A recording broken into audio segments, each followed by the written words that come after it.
بسم اللہ الرحمن الرحیم۔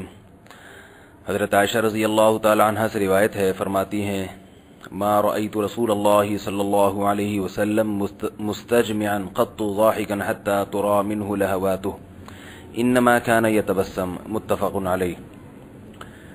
حضرت عائشہ رضی اللہ تعالی عنہ فرماتی ہیں کہ رسول اللہ صلی اللہ علیہ وسلم کو میں نے کبھی بھی زور سے قہقہ لگا کر ہنستے ہوئے نہیں دیکھا۔ آپ صلی اللہ علیہ وسلم مسکرایا کرتے تھے۔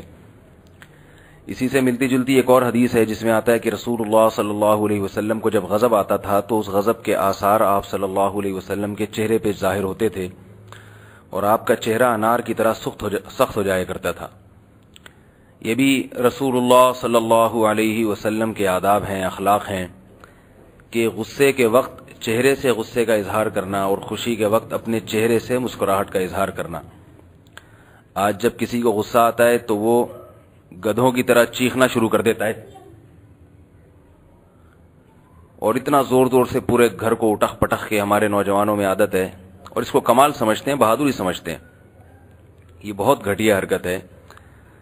اگر آپ کنٹرول نہیں کر سکتے غصے پر تو کم از کم ایسا نہ ہو کہ آپ میں اور جانور میں، گدھے میں کوئی فرق ہی نہ رہے۔ تھوڑا سا اپنے آپ کو غصے میں کنٹرول کرنا چاہیے، اپنی آواز کو کنٹرول کرنا چاہیے۔ خاص طور پر کسی بڑے کے سامنے غصے کا اظہار کرتے ہوئے یہ دیکھنا چاہیے اس کا مقام کیا ہے، مرتبہ کیا ہے۔ اونچی آواز سے چیخنا، اس سے کو اللہ تعالیٰ نے اس قرآن مجید میں اس کو ناپسند کیا ہے۔ ان انکر الاصوات لصوت الحمیر، فرمایا کہ سب سے بری آواز گدھے کی آواز ہے۔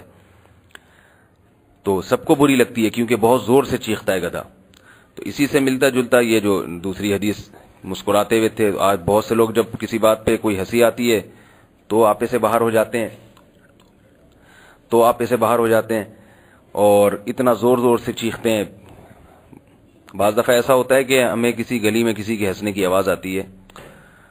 میرے ساتھ تو ایسا ہوا ہے، میں باہر نکلا، میں سمجھا کوئی رو رہا ہے، کسی کی میت ہو گئی اور چیخ چیخ کے پتہ چلا کہ وہ جی ہنس رہا ہے۔ وہ تو پتہ ہی نہیں چلتا رو رہے ہیں ہنس رہے ہیں، کیا عجیب ایک بس وہ یورپ سے اور جو فلموں اور ڈراموں سے متاثر ہیں، ان کے جو اسٹائل ہیں وہی انداز ہمارے معاشرے میں آتے چلے جا رہے ہیں۔ تو ہنسنا بھی ایک طریقے سے ہونا چاہیے، غصے کا اظہار بھی ایک طریقے سے ہونا چاہیے۔